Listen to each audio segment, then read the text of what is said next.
gloves are off. The heels are on.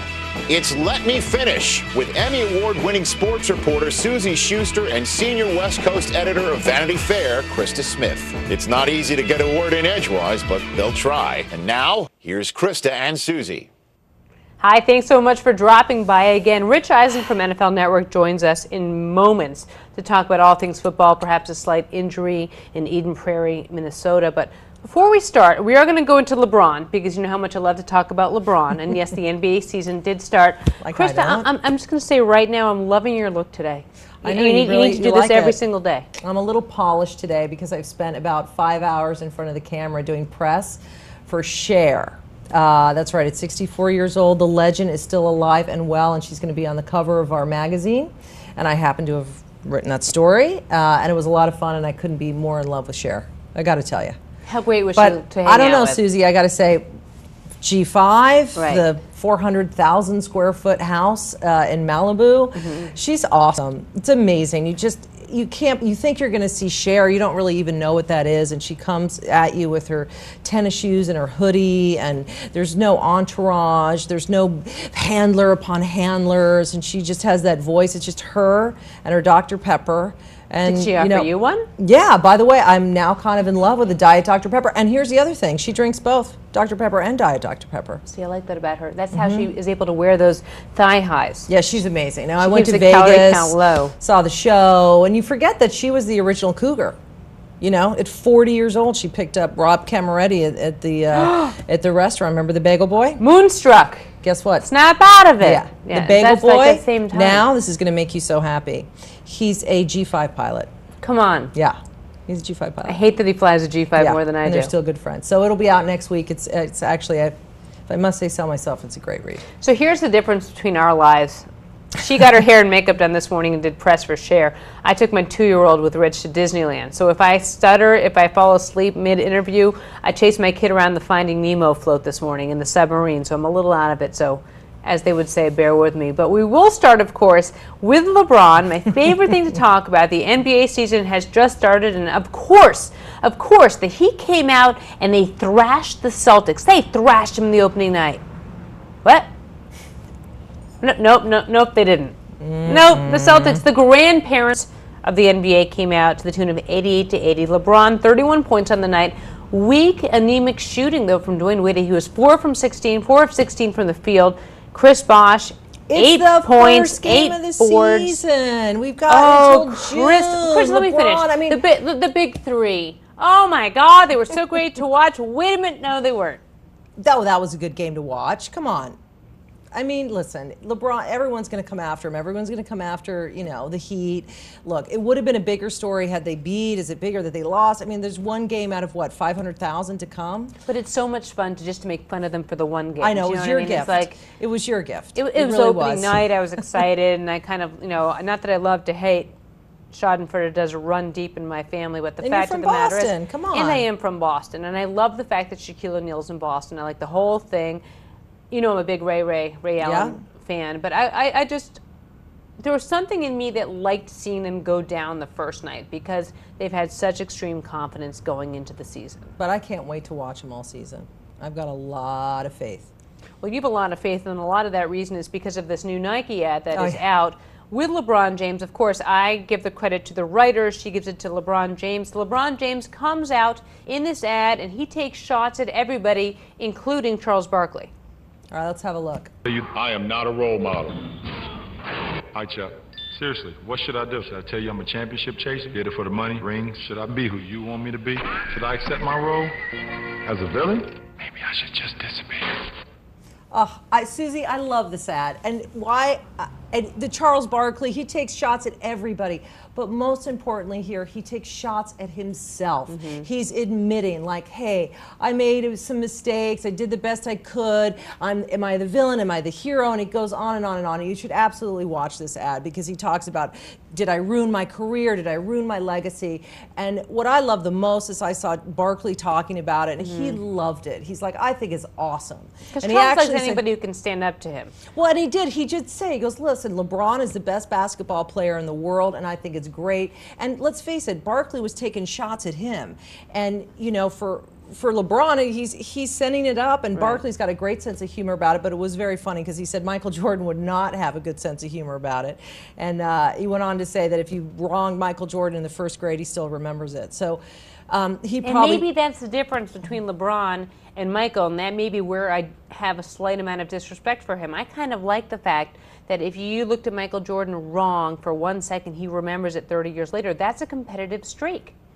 I also think that's probably an unhealthy streak. I mean, first grade to 6 rings later, I don't know. I mean, I think LeBron, obviously, I love him for it. To me, what he's doing is he's recognizing the impact that this had and all the squawk, or I should say Nike is. I mean, it's brilliant. They should win a Clio, whatever it is. It's an amazing ad. It's a great ad. It's compelling. You can't not watch it. The production value is incredible, and the way it goes across the board, I'd give it an A+. Yeah, I don't think anybody does an ad better than Nike. Of course, I kind of like the Don Johnson shots in there.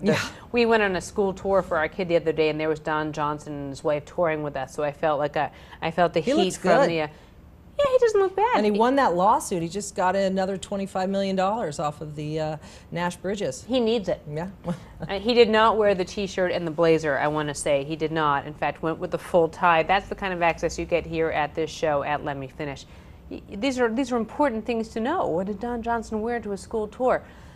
From Don Johnson to another favorite subject. Celluloid subject, our favorite, Brett Farve. Will he or will he not play? Will his continuous game streak be in jeopardy this coming Sunday? And Krista, we will talk about this with Rich in a couple minutes, but I mean, here's my thing. I was looking at Favre, you know, at the game last week, and you look at him and you think, listen, he was 5 minutes away from being a hero. Okay, let's face it, it was down to the wire, like it always is. But you just felt like he stayed at the party too long. And those interceptions, it felt like he forgot who he was throwing to. It wasn't like it literally looked like he was throwing directly to Green Bay. No, it did. And I felt like, as I was watching, it's like he's become the Scott Baio of the NFL. Like the guy that's just, we all loved him on Fonzie. And he's the Happy Chachi Days. of the NFL. He's the Chachi. Yeah, we all loved him on Joni Loves Chachi. And then he just stayed at the party too long, and now he's got a show called 45 and Single. And I just looking at, And what? I think it had a very short shelf life. Right. Very short shelf life. But I was looking at Brett Favre, and I'm like, I just really wished he was on the farm and had a little bit more elegance to him right now than he does. But I have to say that even with all the allegations, the texting, the sexting, the possible full Monty, I watched at the end of that game, and I was so dejected. I was so depressed. I felt like I'd seen a hero fall. And maybe that's part of, well, Scott Baio was really never my hero. Charles in Charge, wasn't he in Charles in Charge? Yeah, he had a good run. You know, cute then, but not so great. I mean, you know how I feel about Brett, first name basis. But the fact of the matter is, I was so disappointed. As a fan, it didn't, for some reason I forgot about all the other stuff. I felt so awful watching him throw the ball like he did. I felt so awful. There he was in Green Bay. Should he have retired walking out, the injuries, what have you? It looked bad, him limping off. And I know you were very depressed, and I was like, do we get her some Lexapro and move on? I felt terrible for you because I know, watching as a huge Favre fan, it was not, he looked bad. I mean, limping off the field, it was heartbreaking. But, which takes me to, Suzy, who... I have a couple funny quotes for you. Brad Childers, you know, the head coach of Minnesota. He said a couple things in Eden Prairie today that I thought were so funny. Eden Prairie, I love the way she says that. It's so great. Not Little House on the Prairie, Eden Prairie. Eden Prairie, even better. When asked, I think it may have been actually last night after the press conference, when asked about Brett Favre, how did he look? He said he looks better than an iron deer on the lawn. First of all, like, who says that? This is his comeback. We're in the Midwest. That's excellent. One of the reporters said, was he wearing an orthotic? He said, I'm not a podiatrist. I mean, so here's Brad Childers trying to have a personality for a change. And then what do you expect to see from him on Saturday? He said, I expect to see him wake up in the morning. That's insight. That's insight from an NFL head coach. And so that's kind of like saying, I'm going to take it one game at a time, you know, 1 yard at a time. We're just going to go out there and do our best. I mean, that is such coach speak. Because at the end of the day, I'm not so sure who gets the call. Right. I don't know. All right. This is more important. Let's cast this movie. We're very, very close to getting Brett Favre the movie. We're very close, right? If he doesn't start on this weekend, what's it going to be?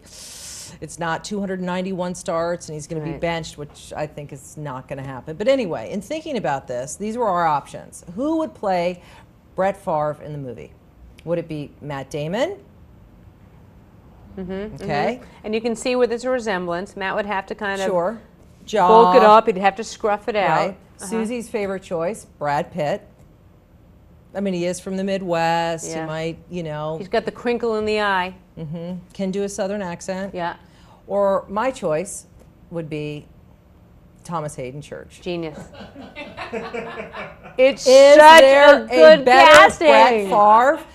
And he wouldn't even have to work out. He wouldn't even have to dye his hair. Look at that.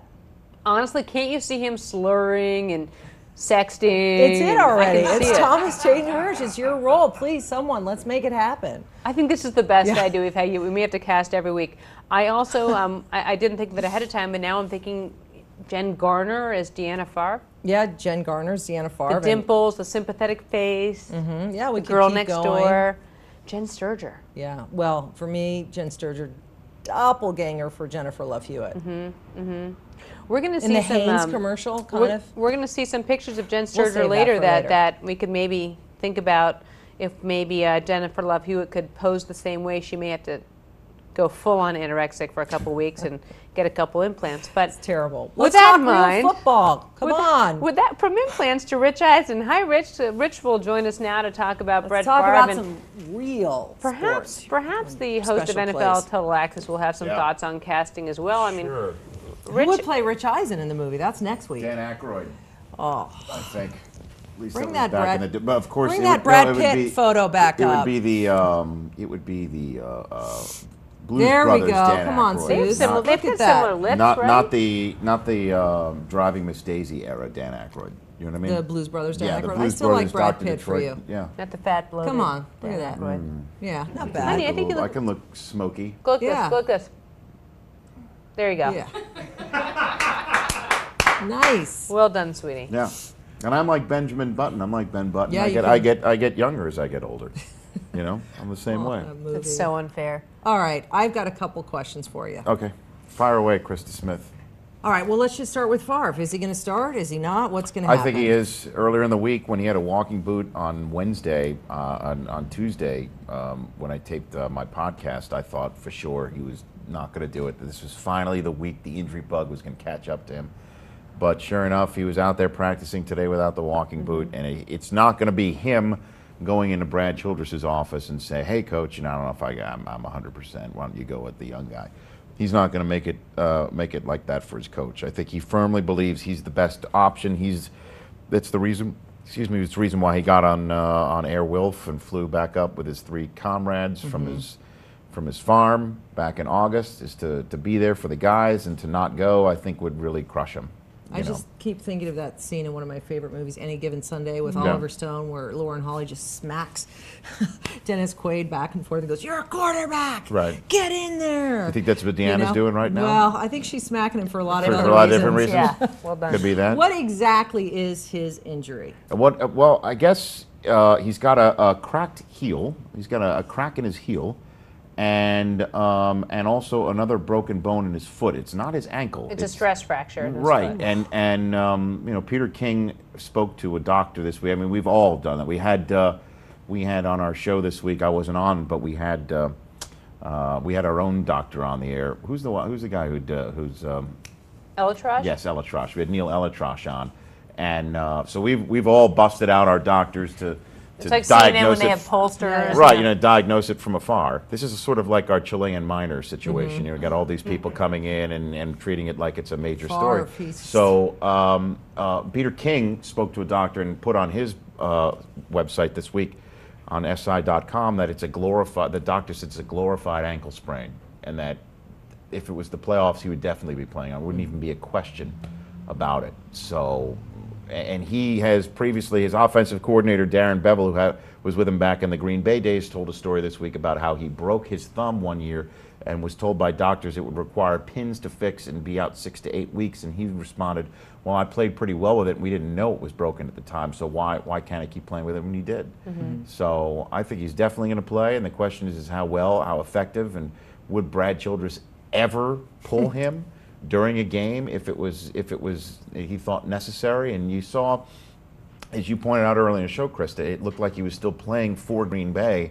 The amount of times he was throwing to Green Bay on Sunday night. That's crazy. And Well, he's old. He's 41, Rich. He could well, be easily so am I. confused. I am also What? 41. Yeah, he's so addle-brained, right? But he's definitely, reached a point, I think, in a relationship with his coach and vice versa, where the coach just basically came out and said, you can't throw like that. You cannot have situations where you're giving the ball back to the team on our side of the field and they're Can't running win games. Right. They basically said, it's okay to punt sometimes. And, Brett Farve knows that, but you also know when you send a private aircraft for him that that's the guy who's getting on the plane, So nerves are frayed. They're 2-4, 2-5 would be a real blow.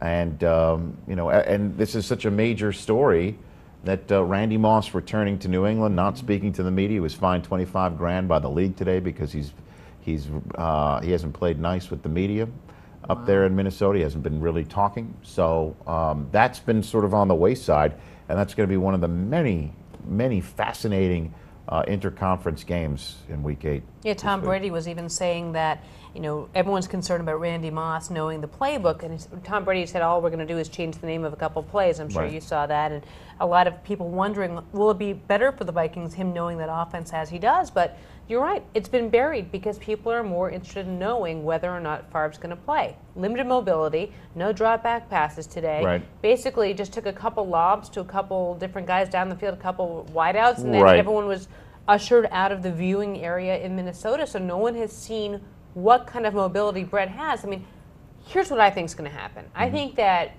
Brad Childress has it just seems like he doesn't have a whole lot of spine as a coach with Brett Farve. Well, he's in a tough spot. But I bet he starts. Oh, and then I bet if he's just hobbling around, no mobility, that way he keeps the start in check. Right. He keeps the streak in check. Right. And then Tavares Jackson takes over. My question is for you, Suze. Are you going to be okay with Favre and Brady on the same field going at one another? Are you going to be fine? Because I'll be at work. You'll be at home with the kid. I just want to make sure you're okay because I think that's going to be a tough watch for you. I have our nanny. I have help that Are you okay? Are you going to be all right? Yeah. Because Brady and Favre on the same. That means, Epic. as you know, Krista, that is. This is my Super Bowl. That's sort of. Exactly. That's sort of. It's sort of. If only the Heat were playing the Lakers that night, I could have so much fun. It's sort of like that opening of Monday Night Football where everything is colliding at once. All your quarterbacks. One of them is going to have to lose. It's the perfect storm. Well, Why not? It's New England. Right? I will absolutely tell you right now that I'm all for New England winning. How's that? Well, you're from there. That's right. Okay. that would have been. All politics Patriots. local. The Patriots rule. All right, another quarterback, Yes. Tony Romo.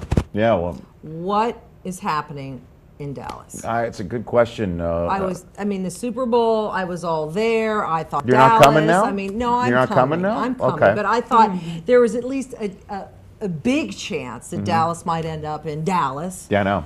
for the Super Everybody Bowl. thought this and now would be a year. They look as bad as Denver. Dare I say it? You honestly, can dare I say it? Well, That's a great shot. That does say it all. You're right, Suze. That says quite a bit. And his shoulder was so hurt he couldn't even put that cap that he puts on his head after the game, sort of that paperboy cap that he always wears.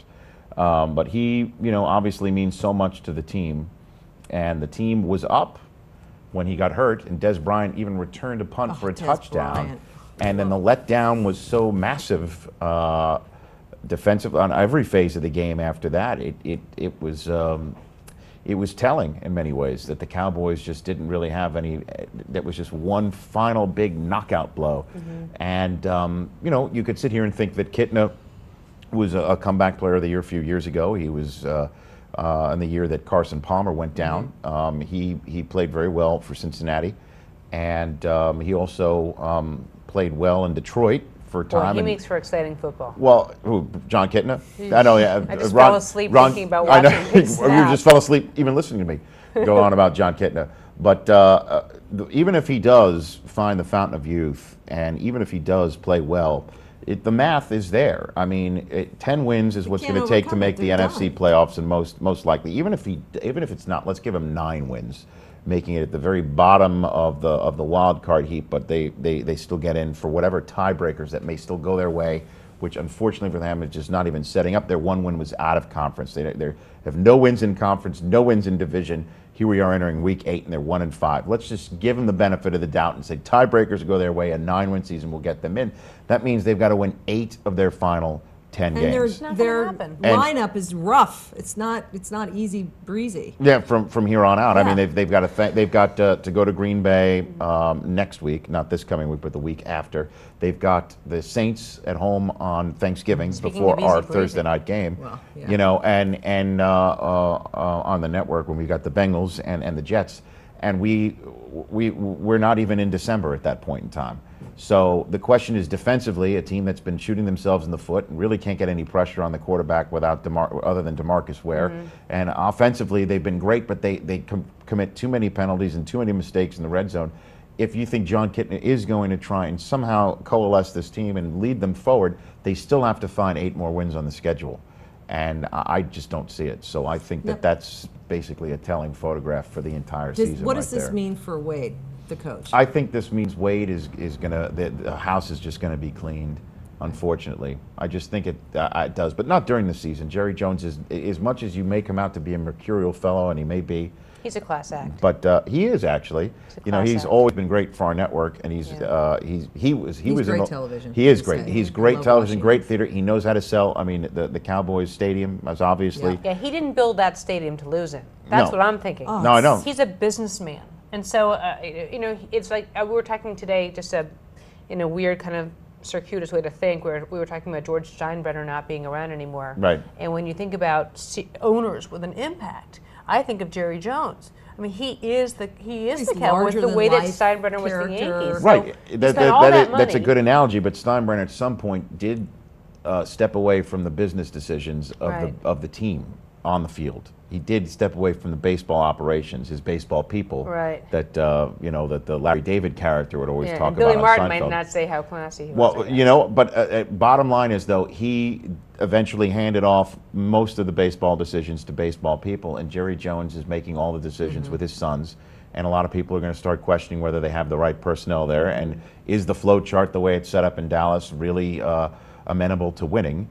And this year, 1-5 is an absolute nightmare. Certainly, as you pointed out, Krista, everybody thought this really could be the year that the host team for the Super Bowl literally could play in the darn game, and that's not going to happen. So maybe it'll be the Colts in Indianapolis next year. And there was a great article on NFL.com about whether or not the Cowboys could finally appreciate, and their Cowboys faithful could finally appreciate Tony Romo.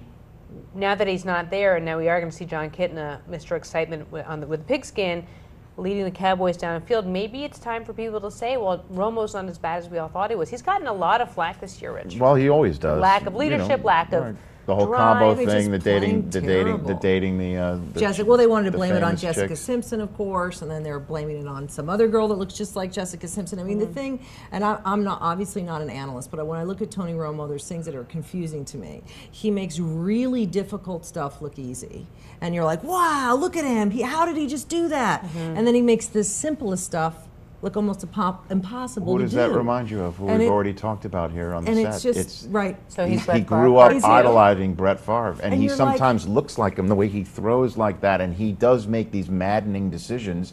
In the game that they lost to Tennessee, he threw a pick 6 right on his own 10-yard line, but he's also the guy that makes the daring throw to Miles Austin, who plucks it out of the air and he goes the distance. And that's why he's he's an incredible athlete. He's a great golfer. Dion talks about his basketball skills being perhaps even better than football, but he's gone.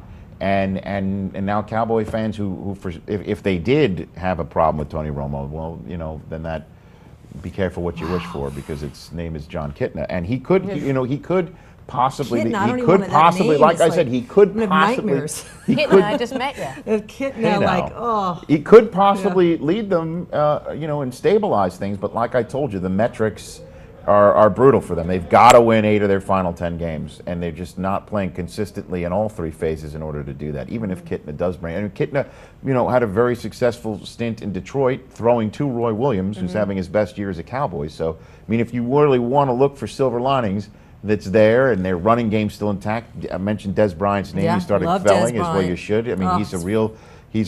Cara, who was your guest here last week, she was at that game in Dallas, and that's the thing that she took away from that.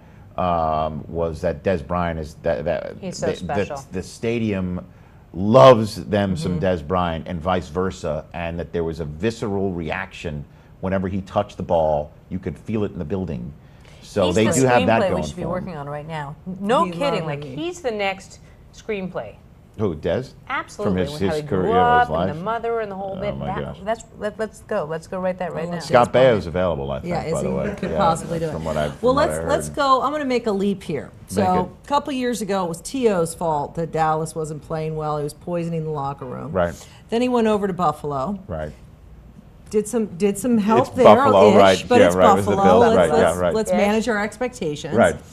So, in the vein of managing our expectations, I was super excited about the Bengals. They Sure. looked great last year, and now we have one of my personal favorites, Ocho Cinco, and my other personal favorite, T.O., playing nice. They've got a show together. They do. They're great personalities, fun to watch, tremendous talent. Right.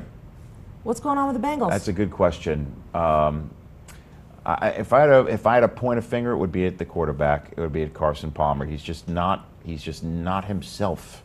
He is not the guy who came out of USC. He's not the guy who was in the pocket before Kimo von Oelhoffen, which sounds like a great Bond villain. Better than bless you. Kidder. Thank you. I appreciate that. Came in and blew up his knee in the playoff game a few years ago with this. He's just not 2006. Do you think he's same intimidating? guy. I don't know. I don't think so. I that's really not don't his think so. It's personality. just it was his elbow. It's his hand. He hasn't been completely healthy. This year he supposedly was. And it just shows you, though, that timing of offense is just, you can't just stroll in and roll the footballs out no matter who's there. I mean, when it's all said and done, he didn't spend the spring throwing to Ocho. Ocho was out here dancing and building his building his brand, which is Right. important to him. And when it's all said and done with his playing career, he's going to have a brand. I mean, he Right. will definitely have that, and that is a true. I mean, it's very few football players have the ability and are savvy enough to pull it off. But that's definitely what he put as a priority, as well as winning. I'm not saying he's not a winner; doesn't care about winning. That's what he chose to do. And T.O. arrived in late July, early August. Yeah, but always in ready shape. Always Right, engaged. but you but- can't just roll the footballs Right. out and say, "Here's the offense." Everybody knows it, and everybody Football's gets a on the game same of rhythm, page. don't you think? Football's a game of rhythm. Is continually practicing was together hoping and by getting now, out there. though, they- Right, but also knowing, hey, you need to throw to my back shoulder when I see this coverage here, and you'll just know that I'm going to do that because the way I turn and stuff like that. I mean, it just seems that they are not on the same page, and Carson is throwing, there's a stat that I never knew that was being compiled, but our research staff at NFL Network found it out, and every time we talk about Carson Palmer on our Sunday morning show, Warren Sapp loves to mention this stat, that Carson leads the league in most uncatchable passes thrown. I didn't Just know means that. it's I didn't know. I impossible didn't. Again, it is, and that's a subjective stat. Like somebody sitting there, oh, that's uncatchable, and they just tally it down. But that's basically what's happening right now. Is they're just not on the same page. The running game is not the same. And defensively, last week when everything was clicking offensively, I mean, this guy over here threw for over 400 yards on Sunday with no turnovers, and they still lost, because they were in Atlanta. And Atlanta's much better in a dome, and they played very well, and they were coming off a loss, just like I guess Cincinnati was coming off of a bye, and they just could not get it done. They got a big game against Miami this week that they need to win. They cannot go to 2-5 in a division where both Pittsburgh and Baltimore currently have 5 wins. They just And can't he do sat it. out of practice with a sore hip this week. Yeah, he just came back today, and he said he's ready to go. But that hip thing came out of nowhere. People are like, "Where the heck Right. did that come from?" But Sore hip, yeah, sore so head. that's if I had to. That's sort of my long-winded answer. Is I don't know, but I don't think it's the coaching. I love Marvin Lewis. Their defensive coordinator Mike Zimmer was well sought after Sure. by a lot of teams to be head Yeah. coach this offseason. He chose to stay, and so I don't have an answer. But they better find one I quick. think about the time when he was at USC and Paul Hackett was the head coach and he brought in that NFL offense that was too complicated for Carson. And his first couple years at USC, he floundered, and he came out of school here, and he was so heralded as the next coming of the great quarterbacks. Because of his And when- Heisman Trophy year. Yeah, and when Pete Carroll took over and simplified the offense, it made it a lot easier for him, and he suddenly shined. And then went on to the NFL, had a good couple of years, and then got hurt. So the question is, do you think there's anything that he's doing in this offense that he can't grasp, or do you think it's all physical? No, I think again it's not physical, his own. and it's just he's got Jordan Shipley, who's a rookie. He's got Jermaine Gresham, his tight end, who's a rookie. And outside, the reason why they went ahead and got Terrell Owens is because other than Chad, they really didn't have anybody on the receiving core who had veteran experience. So that's all the guys that are out there. And again, they just did not come together as a full, complete, total unit until training camp. See, I think as much as Krista likes to see him in a leisure suit dancing, I think he absolutely put himself first, and that's a shock that Ocho Cinco would put himself first. Come But on, I think you know he did that charity event, though. I mean, listen, he's got a big Ocho is- heart. I don't have a Ocho problem has with a that. big I'm not heart. gonna I'm put it just on Ocho. saying- I'm not. But I'm just saying, I do think that there's something to be said for what you said of being there and going through the practices. It And does. maybe that's why Brett Farve's having a bad time too, because he wasn't there. He didn't learn. No question. And he's 104,000. No, by the way, there's no doubt about And that. he's 104,000 years old. Well, you can let's get to carbon some date good him. news. Okay. What's the good news in the NFL? What makes us? Well, I don't know. NFL Network has got 8 games coming up, starting in Week 10 every Thursday night. That's what I consider good news. It's all about me at this point, Krista. It's you good. know, I'm just When are gonna- you getting on Dancing with the Stars, by the way? When am I, Suze? I think it's a great idea. I mean, Would you really? I could I think it'd dance be with great. edits, yeah. You wouldn't mind if I did the Paso Robles or I'd whatever love it's to called, watch the you do the Paso Paso Doble. What's it Robles. I'll called? be in the Paso front Doble. row. Oh, Paso Robles makes great wine. I That's think. right. Paso Doble I think it makes is not a as great- delicious. Great Shiraz. If you go in the front row, learn this firsthand. I would love it. Don't wear jeans. Here's by the way, here we go.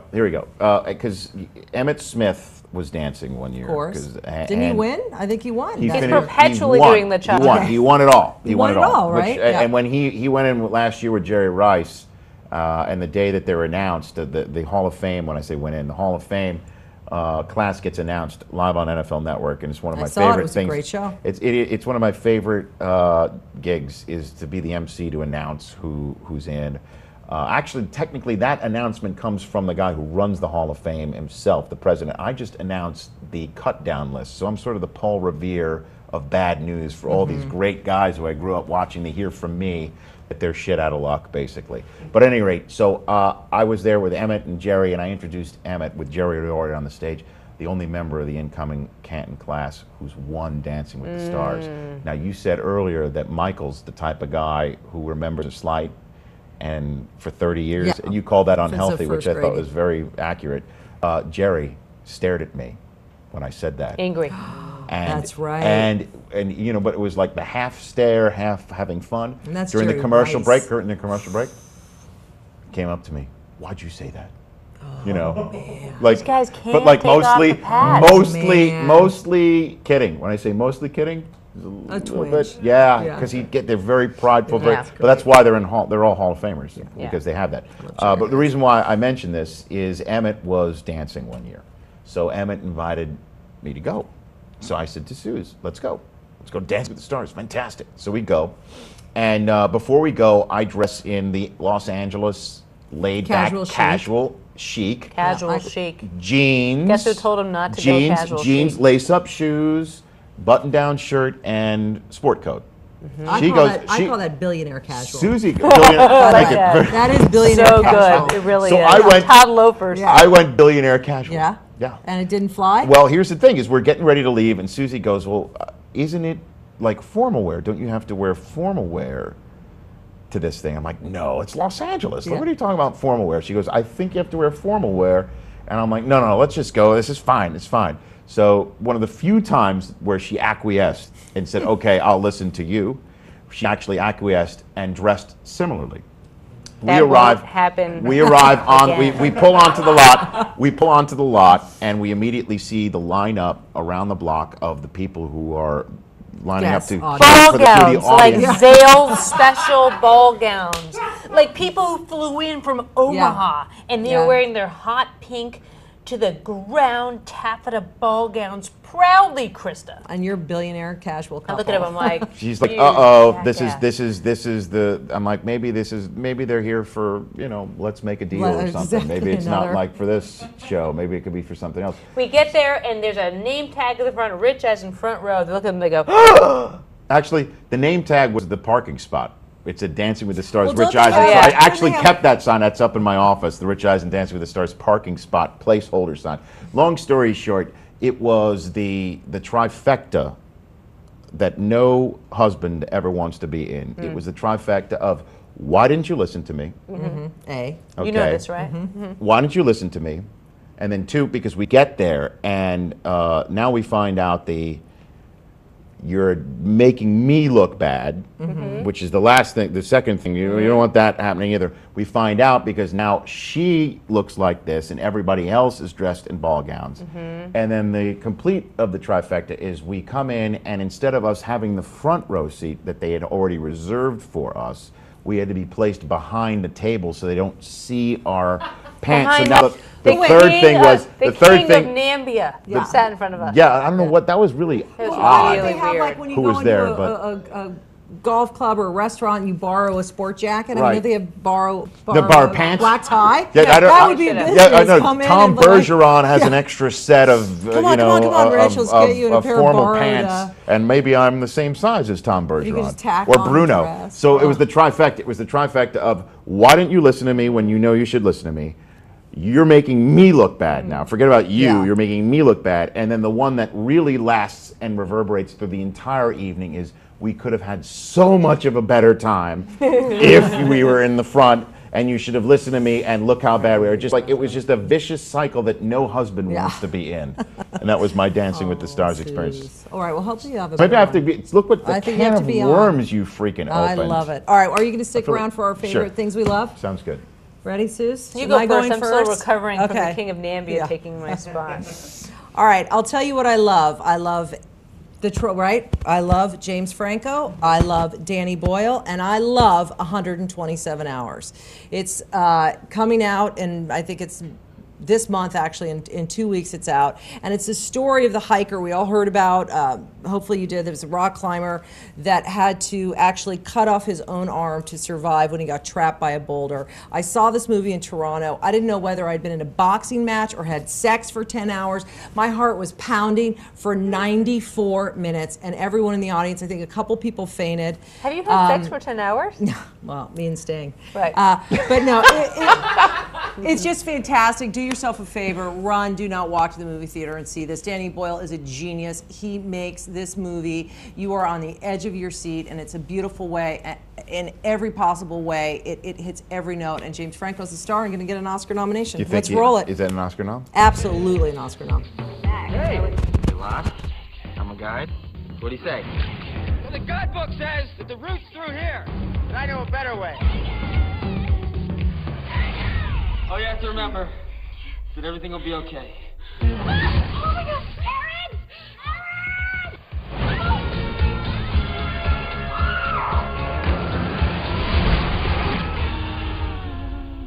Yeah. You like him? I don't think we figured in his day at all.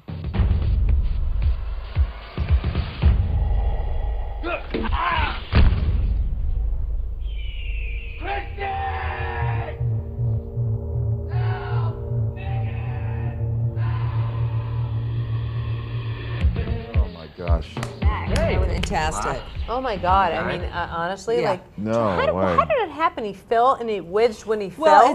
it's actually he's from Colorado. I grew up with guys like that, and you know, don't tell anybody where you're going. He's an experienced hiker. He was trying to do this thing all in the morning, and it was a fluke accident. It wasn't bad. It wasn't a series of bad decisions. It was just literally a fluke accident. A boulder rolled, and how he kind of fell, it literally just trapped his arm, and he didn't have a cell phone on him. He didn't have anything. He had a certain amount of water, certain amount of food, and so after 127 hours, the only way to survive was to literally cut his arm and you know, sever the hand that was in the rock. And With he had what? it with a Swiss Army knife. And it's an incredible story the way he ties it in. No one like Danny Boyle gets youth dialogue and the energy and his camera. And James Franco is a brilliant actor in this. You're completely with him the whole time. And yeah, when you're cutting off an arm, there's parts where you're like, oh, but the way they do it, you're just in it with him. And it is actually a story of survival. I mean, the guy, you know, wrote the book. It's based on the novel, and the guy now he still hikes and he's still in the world. He just tells people where he's going. Yeah, that's a good idea. That's the difference. And the scene where he cuts his arm off can't be that bad, since you say it reminds you of having sex for 10 hours. So, Well, I mean, if I'm trying to put two and two together with what you said, use this. Yeah. You know, I mean, because so it can't be all that bad. Yeah. Please tell me you have something that you like a little bit more upbeat. Well, I cannot wait to see this. Great. I will definitely see and this. And it is. movie. You walk out of there pumped up and excited, and it's not a downer movie at all. Well, I mean, Slumdog Millionaire was as upbeat as it was fantastic. It's great, and it's that same. It's just Danny Boyle. It's great. They're both going to get nominated. The movie's going to get nominated. He's going to be in the hunt for the statue. See, this is why you watch the show. You get to talk about Brett Farve and whether he's going to play or not, and you also get a look at the Oscars. I mean, really, what other show can you combine sports and I cannot movies? think of one. And I think casting. And Dancing with the Stars. Yeah, I know. And Schadenfreude, which is my word of the week. It's pretty much my word of my whole life. But we're very sorry to announce that Jen Sturger's show on Versus has been canceled due to anemic This is ratings. the thing you love? This is the thing you love? That's Schadenfreude. Schadenfreude. Because Talk about things you love. Wait a minute. Yeah. If I can get the room to myself. Come on, that's a Jennifer Love Hewitt, right? Look how cute she is. Again, you know I'm old school. I walked 10 miles to school in the snow with no shoes, but that's just what my headshot on ABC looked like. What? No, it didn't. You can't say the word headshot, Suze. Please don't say that. Yeah. Wow. Wow, my Rich. wife, don't say that on the internet. Well, What? what I like to say, the guys in the studio, end on that? the guys I think in we the need studio to were doing wrap on captions. that. You just walked into my room. Let me cover my nipple. I mean, it was just so crazy. And I just, again, I can't understand why they would have canceled that show. I'm sure that it was we should have her on here and talk about it. There you go. Maybe this would be You the love vehicle her. in which you would like to talk. So Jen, it's here. That would be a great guest. There's a seat. Seriously, Come she's got to be one of the most sought after guests. Sure. In the sports. You Get are out of the Vanity way, Fair. Oprah. Get on it. Entertainment she's world. great. You're Vanity Fair. Call Yeah. her up. Listen, challenge Say, is on. tell her no share. That's All right, guys, we're at, an hour and 3 minutes or whatever. You've hung in there that long. We love you for it.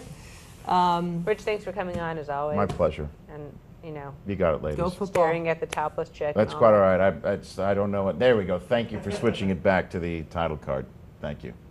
All right, that's a wrap. Thanks for watching. Suze. Let me finish. We'll see you next week. Don't forget to pick up Vanity Fair with Krista's cover story with the one and only Cher. Thanks for watching. See you next week.